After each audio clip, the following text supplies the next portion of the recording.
সুপ্রিয় দর্শক, আমি আফজাল হোসেন, স্বাগত জানাচ্ছি সম্পাদকীয়তে। জামায়াত ইসলামীর আমির ডাক্তার শফিকুর রহমান বলেছেন, বাংলাদেশ ব্যাংকের ঘটনাটি সরকার সমর্থিত মব কালচারের সূচনা বলে মনে হচ্ছে। বিরোধী দলীয় চিফ হুইপ নাহিদ ইসলাম বলেছেন, সংবিধান সংস্কার পরিষদ গঠন না হলে সংসদে কথা বলার পরিবেশ থাকবে না, তখন কথা রাজপথে গড়াবে। সেই প্রস্তুতিও নেওয়া হচ্ছে বলে জানান তিনি। শপথ নিয়ে বিতর্কের মধ্যেই 12ই মার্চ বসতে যাচ্ছে ত্রয়োদশ সংসদের প্রথম অধিবেশন। সমসাময়িক নানা বিষয় নিয়ে আমাদের আজকের সম্পাদকীয় মব, বিক্ষোভ, জনরোষ আর এসব নিয়ে কথা বলতে স্টুডিওতে উপস্থিত আছেন শহীদুল ইসলাম বাবুল, সংসদ সদস্য বিএনপি, এবং SM সাইফ মুস্তাফিজ, যুগ্ম সদস্য সচিব, জাতীয় নাগরিক পার্টি। দর্শক, আপনারাও আলোচনায় অংশ নিতে পারেন, এজন্য আপনাদের ফোন করতে হবে টেলিভিশনে দেখার নম্বরে, যারা ফেসবুকের মাধ্যমেও আপনাদের মন্তব্য পাঠাতে পারেন। আলোচনা শুরুতেই জানিয়ে দেব এখনকার প্রধান শিরোনাম। শুরু হলো অমর একুশে বইমেলা। পরিসর বাড়লেও বই পড়ার আগ্রহ বাড়ছে কিনা প্রশ্ন প্রধানমন্ত্রীর। বাংলা একাডেমি ও 21শে পদক তুলে দিলেন তারেক রহমান।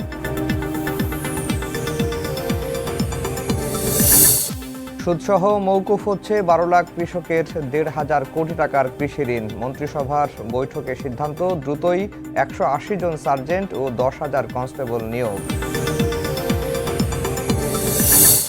ঈদযাত্রা নির্বিঘ্ন করতে নেওয়া হচ্ছে নানামুখী ব্যবস্থা। সড়কে থাকবে না চাঁদাবাজি, ভাড়া না বাড়ার আশ্বাস মন্ত্রীর। নৌপথ নিরাপদ করতে একগুচ্ছ সিদ্ধান্ত। হ্যাঁ ভোট কমলো 10 লাখ, না 1 লাখ গণভোটের সংশোধিত গেজেট প্রকাশ। 4 আসনে কারচুপির অভিযোগ এনে নির্বাচনী ট্রাইব্যুনালে জামায়াত ও বিএনপির মামলা। এবং আর্থিক খাতে চলমান থাকবে সংস্কার কাজ। বন্ধ কারখানা চালুতে সহযোগিতার আশ্বাস নতুন গভর্নরের। কর্মসংস্থান তৈরি ও মূল্যস্ফীতি নিয়ন্ত্রণে গুরুত্ব।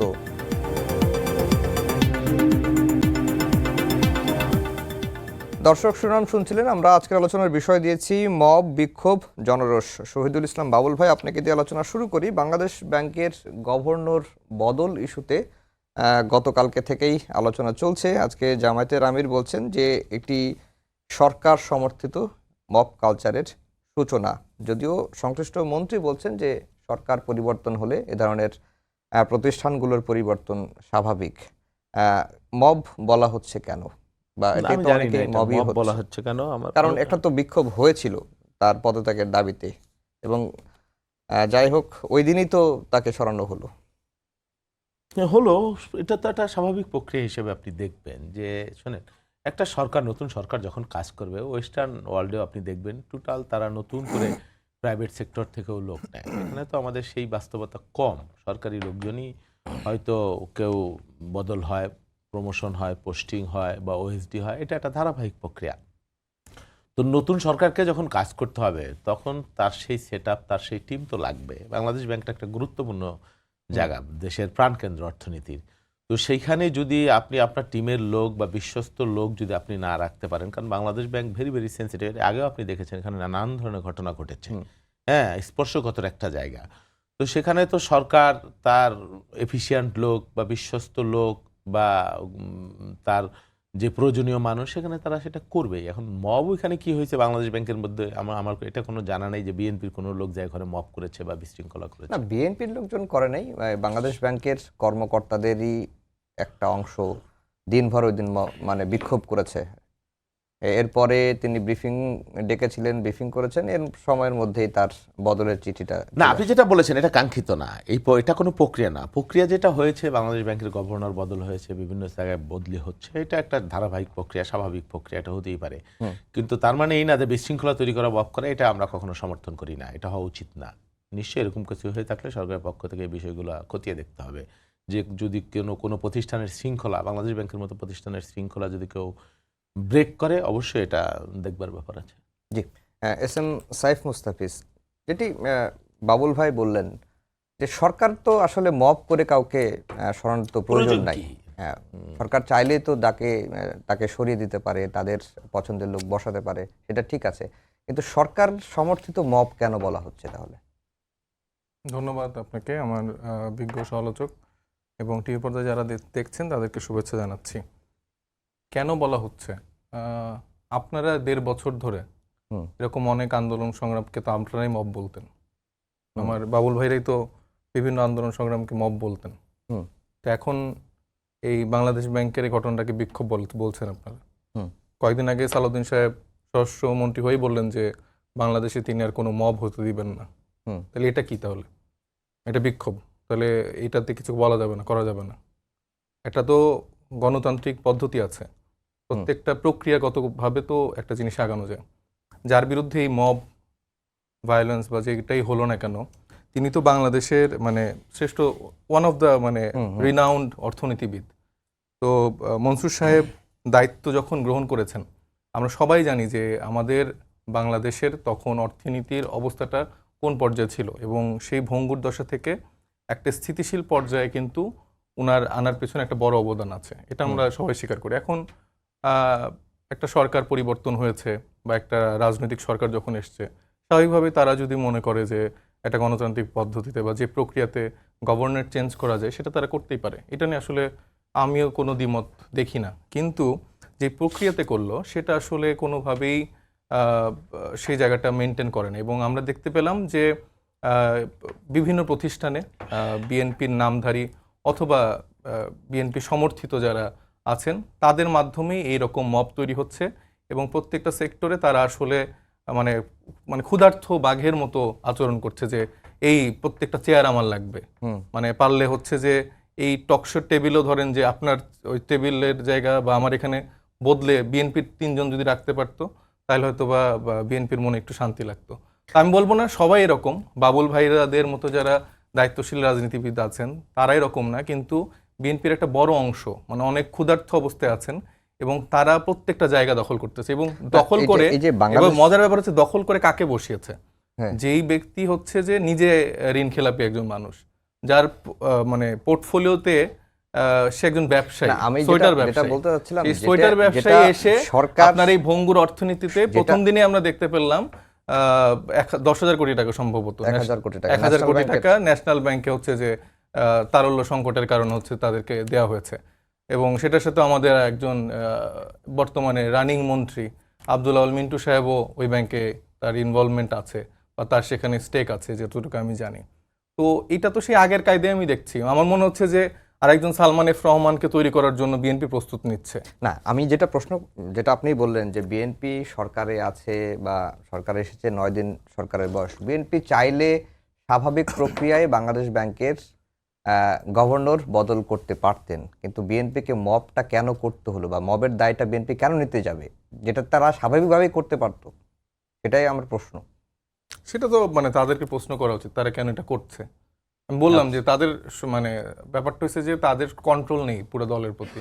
আচ্ছা, ধরেন যে টপ টু বটম সে কন্ট্রোলটা নেই। 1.5 বছর ধরে সেটা বোঝা গেছে যে এত হাজার হাজার নেতাকর্মীকে বহিষ্কার করার নাটক করার পর আসলে তাদের মধ্যে কোনো পরিবর্তন আসে নাই, এবং তারা পরবর্তী দেখা গেছে যে যাদের যেরকম চরিত্র সেটাই দেখিয়েছে। জি বাউল ভাই, ক্ষুধার্ত বাঘের মতো বিভিন্ন প্রতিষ্ঠানে গিয়ে আপনারা মব তৈরি করছেন, চেয়ার পরিবর্তন করার চেষ্টা করছেন এবং দলের টপ টু বটম আপনাদের নিয়ন্ত্রণে নেই। না না, সাহেব মুস্তাফিজ এটা যেটা বলেছে সব প্রতিষ্ঠানে মাচ্ছর ন্যায় মব, এইটা আমি এখন পর্যন্ত কোথাও দেখিনি। আপনি দেখেছেন কিনা আমি জানি না। বাংলাদেশ ব্যাংকের একটা ঘটনা ঘটেছে, ওখানে বিএনপির লোকরা জড়িত কিনা এটা তদন্তের প্রয়োজন আছে বলে আমরা মনে করছি, বা কারা ভিতরে এটা ঘটাইছে। আর মব হইল সাধারণত যেটা মিন করে কাউকে ধরে পুলিশে দেওয়া, নিজে আইন হাতে তুলে নেওয়া, বা কোনো অফিসে কোনো কিছু আদায় করা, এই বিষয়। তাহলে আপনারা সেটাকে নিয়ন্ত্রণ কেন করলেন না? না না, নিয়ন্ত্রণ একটা নতুন গভর্নমেন্ট, একটা বাংলাদেশ ব্যাংকের মতো একটা প্রতিষ্ঠান, একটা সেন্সিটিভ প্রতিষ্ঠান, সেখানে পুলিশ ঢুকবে, কখন ঢুকবে, আদৌ ঢুকবে কিনা। আর এমন তো কোনো ঘটনা ঘটে নাই যে বাংলাদেশ ব্যাংকের চেয়ারম্যানকে, গভর্নরকে চেয়ার থেকে টেনে হেসে তারা বের করে ফেলছে, বা প্রতিবাদ করার ভাষা তো সবারই আছে। এখন আপনি বলতে পারেন যে সে ব্যাংকে কেন হবে, সেটা আপনি তো প্রতিবাদ করছেন, এই যে পুলিশকে গালিগালাজ করছেন একেবারে পুলিশের সামনে, তার বাপ দাদা 14 গোষ্ঠী ডিসি মাসুদ অমুক তমুক, এটা তো গণতন্ত্রের ভাষাও বলতে পারেন আপনি। ওখানে তো বাংলাদেশ ব্যাংকের গভর্নরকে কেউ ইচ্ছে মতো সাদা কাগজে কেউ সাইন নেয়নি, বা তাকে ওখান থেকে ধরে বের করেনি। বরং একটা প্রতিবাদ করেছে তারা। হ্যাঁ, ওই প্রতিবাদটা বাংলাদেশ ব্যাংকের ভেতরে বা ব্যাংক নিয়ে এটা না হওয়া বাঞ্ছনীয়, এবং সেটা নিয়ে আমরা অনু করছি না। কিন্তু একেবারে বাংলাদেশের সব সাহেব মুস্তাফিজ বলে ব্যাঘ্রের মতো ধরতেছে, খাইতেছে, আনতেছে, কোনো আইন নাই, শৃঙ্খলা নাই, মাচ্ছ নেই। আরে ভাই, একটা সরকার 7 দিন বয়স, যেই দল 17 বছর যাবৎ জুলুম নিপীড়নের শিকার হয়েছে, অনেক মানুষ কাঙ্ক্ষিত মানে তার অধিকার রক্ষা করতে পারে নাই, তার বাড়ি রক্ষা করতে পারে নাই, ঘর রক্ষা করতে পারে নাই। একজন মানুষ চাকরি করছে তার জুনিয়রের অধীনস্থ বছরের পর বছর, তো সেই মানুষের মধ্যে তো ক্ষোভ থাকতেই পারে, কিন্তু কোথায় হলো ক্ষোভের প্রকাশটা আমি জানি না। সব সরলীকরণ করে ফেলতে দেওয়া এটা দুর্ভাগ্যজনক। বরং সরকারের অনেকগুলো ভালো দিক, ভালো অর্জন, আপনি সরকারকে গালিগালাজ করতে পারতেছেন, প্রথম দিন থেকেই সমালোচনা করতে পারতেছেন যে এই সরকার একটা ম্যান্ডেট নিয়ে আসছে। হ্যাঁ, সরকার আজকে 1500 কোটি টাকা গরিব মানুষের, কৃষকের 12 লক্ষ কৃষকের সুদ মকুব করে দিয়েছেন। সেই বিষয়গুলা প্রধানমন্ত্রী তার চলন বলন 45,000, আমার নির্বাচনী এলাকায় 45,000 গরিব মানুষ অলরেডি বরাদ্দ পেয়ে গেছে। 45,000 গরিব মানুষ ঈদ উপলক্ষে বিজিএফ কার্ড, যেটা রেকর্ড বাংলাদেশি ইতিহাসে কোনোদিন নাই। একটা নির্বাচনী এলাকায় 45,000 গরিব মানুষ 10 কেজি করে ঈদের চাউল পাবে। এই বিষয়গুলো আপনারা দেখছেন না। প্রধানমন্ত্রী ভোর 9টার সময় ঘর থেকে বের হয়ে যাচ্ছেন, অফিসে যাচ্ছেন, মন্ত্রীরা তটস্থ থাকতেছেন, কাজ করতেছেন। গাড়ি ছিল 20টা না 14টা, সেখান থেকে 4টে গাড়ি। উনি রাস্তায় পুলিশও রাখতেছেন না, স্বাভাবিক জীবন চেষ্টা তো করা হচ্ছে। এখন প্রথম থেকেই যদি আপনারা এই আক্রমণ করেন যে সব জায়গায় ব্যাঘ্রের মতো বিএনপি হামলে পড়ছে, খাচ্ছে, ধরছে, কোনো আইন নাই, কানুন নাই, শৃঙ্খলা নাই, আরে ভাই বদলাবে না বাংলাদেশের ব্যাংকের গভর্নর।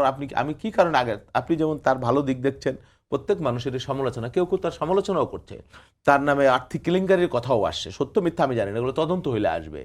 তো আপনি সেটা বিশ্বাস করতেন, আপনি দিয়েছিলেন বা না দিয়েছিলেন সেটা আপনার ব্যাপার, কিন্তু আমি যখন মানুষ আমাকে ব্যান্ডেড দিয়েছে, আমার সেটআপ আমার, তো আমি আমার মতো করেই সাজাবো।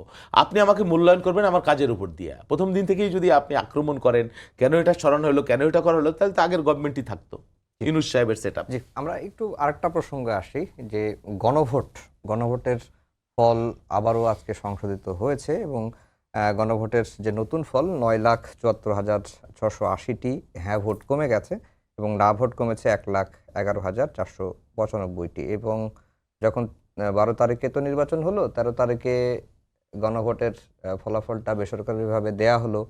এরপরে পত্রপত্রিকা আসার পরে ওই দিন সংশোধন করা হলো, আজকে আবার সংশোধন করা হলো।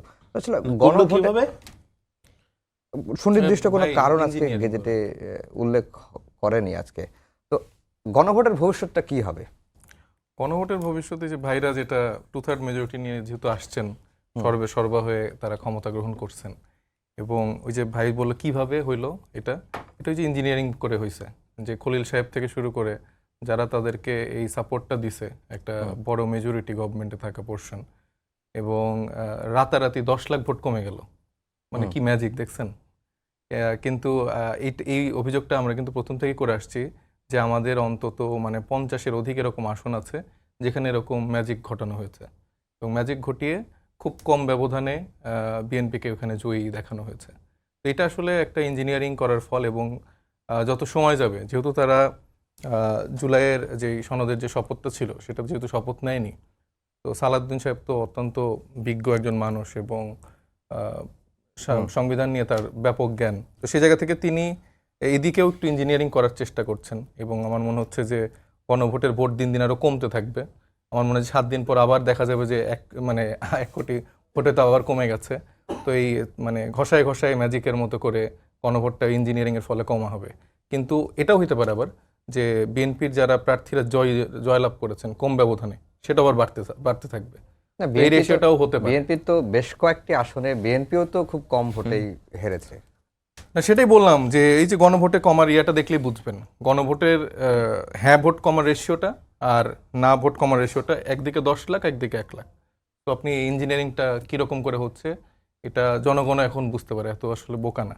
আর ভাইয়ের আরেকটা বিষয় যেটা আমি উল্লেখ করতে চাই সেটা হচ্ছে যে অভিযোগ করার জন্য আমরা এই অভিযোগগুলো করছি না। দেখেন, আমরা যে নতুন রাজনীতির জায়গাটা চিন্তা করি, সেখানে এরকম ইঞ্জিনিয়ারিং হওয়ার পরও দেশের একটা স্থিতিশীল অবস্থা যেন থাকে, সেটার জন্য আমরা অনেক কিছু মেনে নিয়েছি, এবং আমরা একটা সুন্দর গঠনতান্ত্রিকভাবে গঠনমূলকভাবে আমরা একটা বিরোধী দলীয় জায়গা করতে চাই, যেখানে আসলে আমরা সহায়তা করব, সহযোগিতা করব।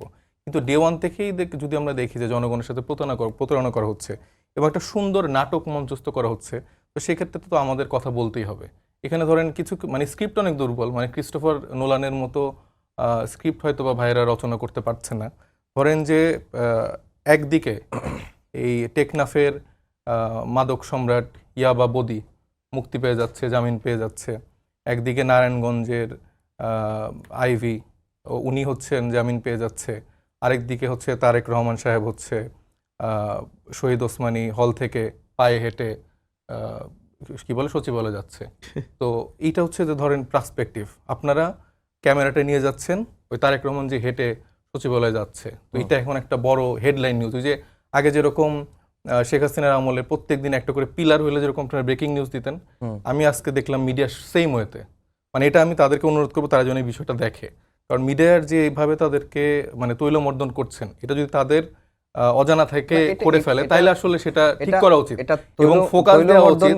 তৈলমর্দন কেন হবে? যে একজন প্রধানমন্ত্রী সচিবালয় থেকে পায়ে হেঁটে ওসমানী স্মৃতি মিলনায়তনে যাচ্ছেন, যেটা আগে কখনো হয় নাই, কোনো প্রধানমন্ত্রী সেটা করেন নাই, তিনি সেটা করছেন, সেটা যদি মিডিয়া তুলে ধরে তাহলে তৈলমর্দন হবে। যে নাটকটা এখানে এই জন্যই হচ্ছে, আপনি তারেক রহমান সাহেব নাহিদ ইসলামের বাসায় দেখা করতে যাচ্ছে ফুল উপহার নিয়ে, তারপর শফিক সাহেবের বাসায় দেখা করতে যাচ্ছে ফুল উপহার নিয়ে, আর আমার এলাকায় হচ্ছে যে মানুষজনের বাড়িঘরকে তৃণমূলের নেতাকর্মীরা বাড়ি ছাড়া করছে, মারছে, হামলা করছে, এই ঘটনাগুলো ঘটছে।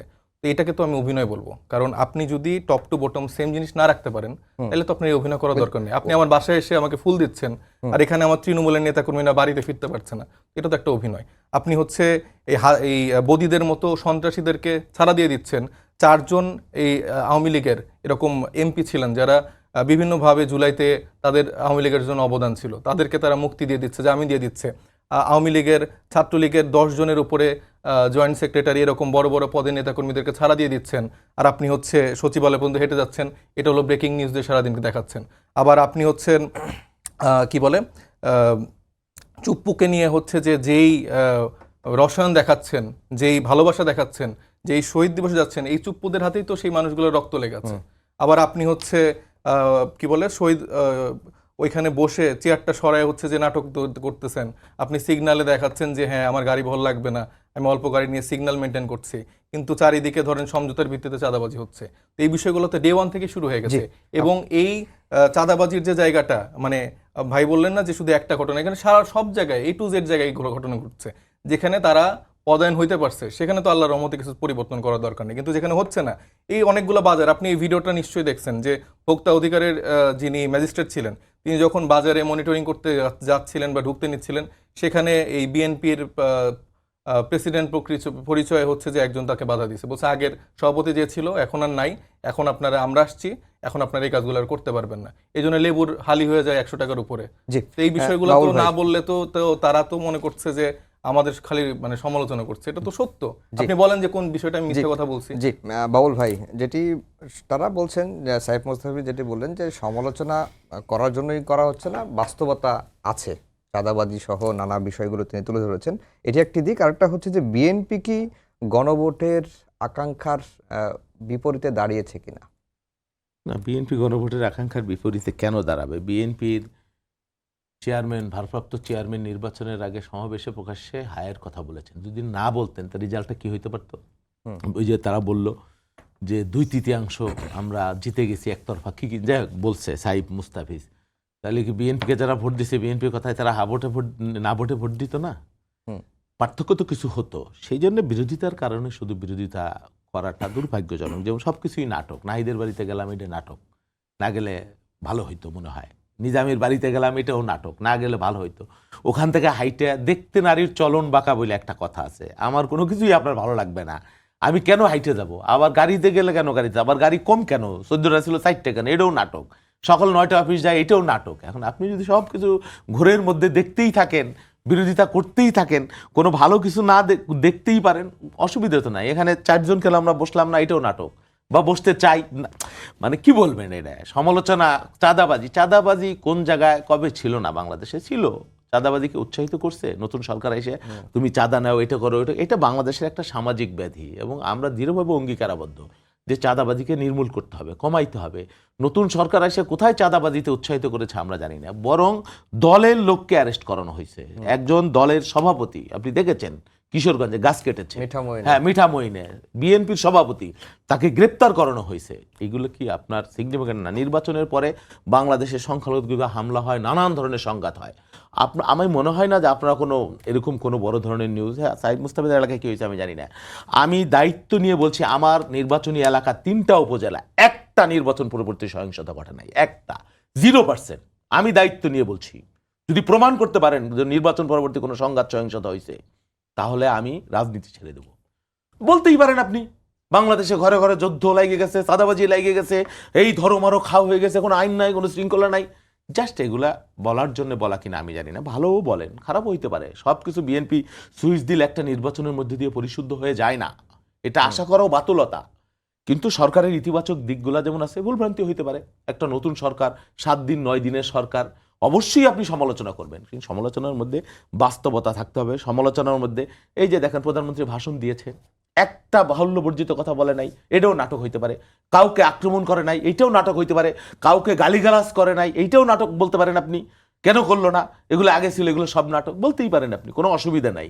কিন্তু আমার কথা হইলো যে প্লিজ ট্রাই টু, একটা রাষ্ট্র, একটা সরকার, 9 দিনের একটা 7 দিন 9 দিনের একটা সরকারের পক্ষে সমস্ত কিছু উল্টে ফেলা সম্ভব না।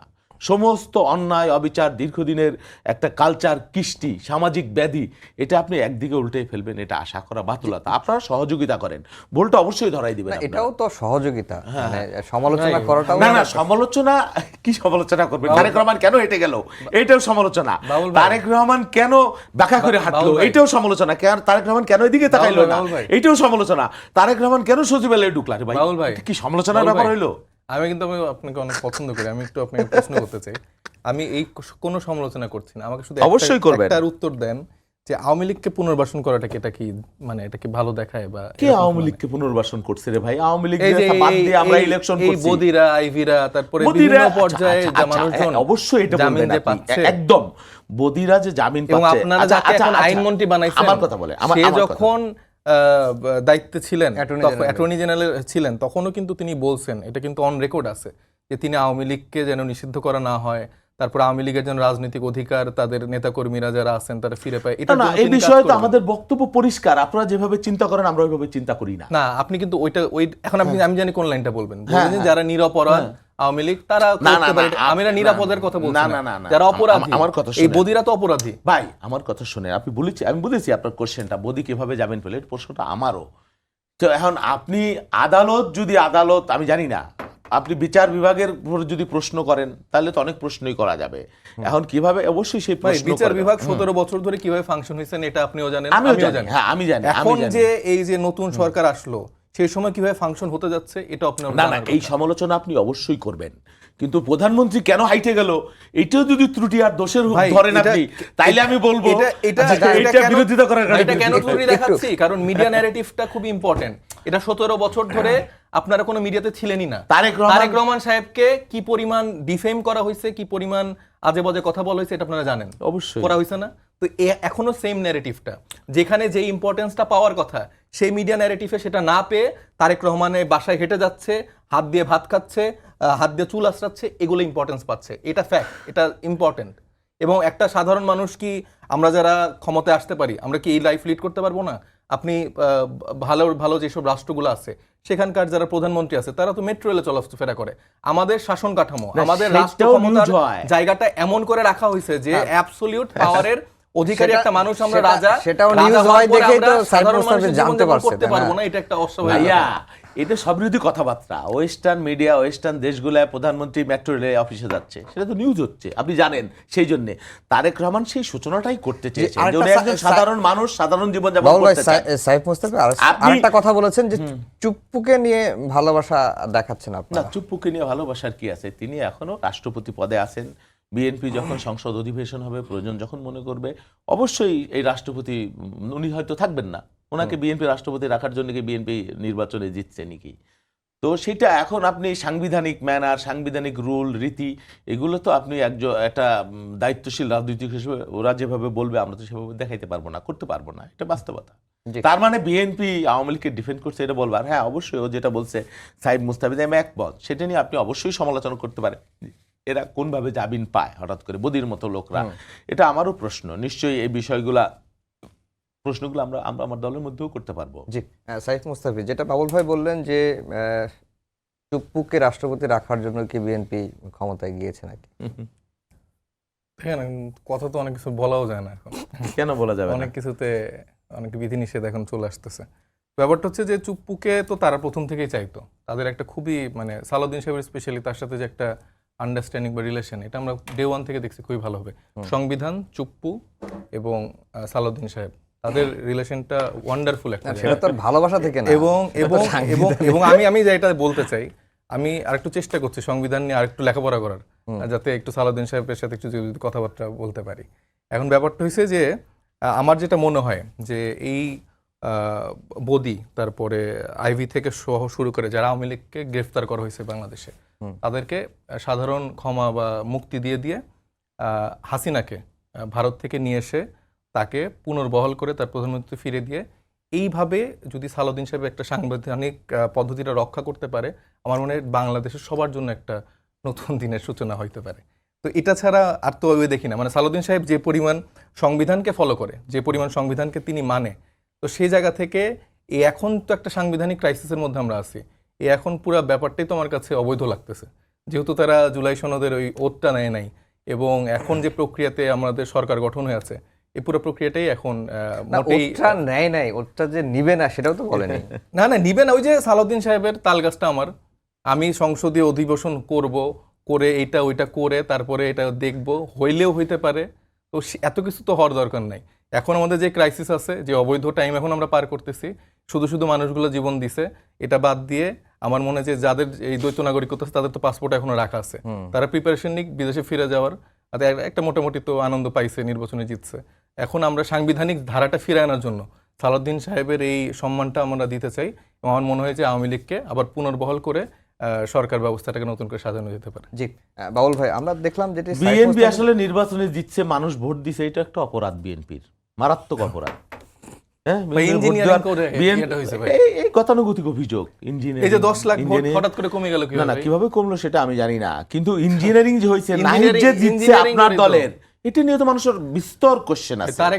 এই অভিযোগ তো আমি করতেই পারি, যে আপনার শফিকুর রহমান যে জিতছে আপনার দলের জামাত ইসলামের, এটি নিয়ে তো বিস্তর কোশ্চেন জিতছিল। এইসব অভিযোগ আপনি করতে পারেন, আপনি বলেন সেই অভিযোগ, আমিও বলি এই অভিযোগ আর পাল্টা অভিযোগ, কিন্তু যখন নির্বাচনটা বাতিল করে দেয়, যখন এটাই আমার মনে হয় উচিত। বিএনপি যে জিতছে, গণভোটের হ্যাঁ ভোট 10 লাখ, আমাদের জীবন চলে গেল, নির্বাচন করতে জিব্বা বের হয়ে গেল দিনের পর দিন। হ্যাঁ, কি চমৎকার একটা ইলেকশন, একটা ইনসিডেন্ট নাই, একটা মানুষ খুন নাই, একটা মারামারি নাই, একটা সংঘাত নাই, ইঞ্জিনিয়ারিং হয়ে গেছে। এইগুলো বললে হৃদয়ে রক্তক্ষরণ হয়। এই সমালোচনা, হ্যাঁ, আপনি গদির কথা বলতেই পারেন, করার সময় এই ফলাফল বদলে যায়, গদি কিভাবে জামিন পেলো সেটা বলতেই পারেন, কিন্তু নির্বাচন নিয়ে যখন আপনি প্রশ্ন করেন যে ইঞ্জিনিয়ারিং হয়েছে, তখন আমাদের হৃদয়ে রক্তক্ষরণ হয়। কারণ এই নির্বাচন আমাদের জীবন যৌবন, আমাদের ঘাম শ্রম, দিন রাত যেই পরিশ্রম করে মানুষকে মন জয় করা, মানুষের সাথে মিশা, এটাকে যদি আপনি ইঞ্জিনিয়ারিং নির্বাচন বলেন, তাহলে কথা বলা দুর্ভাগ্যজনক হয়ে যাবে। আরেকটা বিষয় যে আমরা দেখলাম যে 12ই ফেব্রুয়ারির পরে বরং আপনার নাহিদ কিভাবে দিচ্ছে ওইটা বাবুল ভাই, ইঞ্জিনিয়ারিং আমরা 6টা সিট যে পাইছেন, কিভাবে পেয়েছেন, এর মধ্যে প্রফেসর ইউনিসের কোনো ইঞ্জিনিয়ারিং আছে কিনা, এইটা চেষ্টা করেন। আপনাদের 200টা নিয়ে আসলে আমাদের একটা রিসার্চ করা দরকার। অবশ্যই করবেন। আপনাদের একটা আগে আমার এলাকায় আসেন,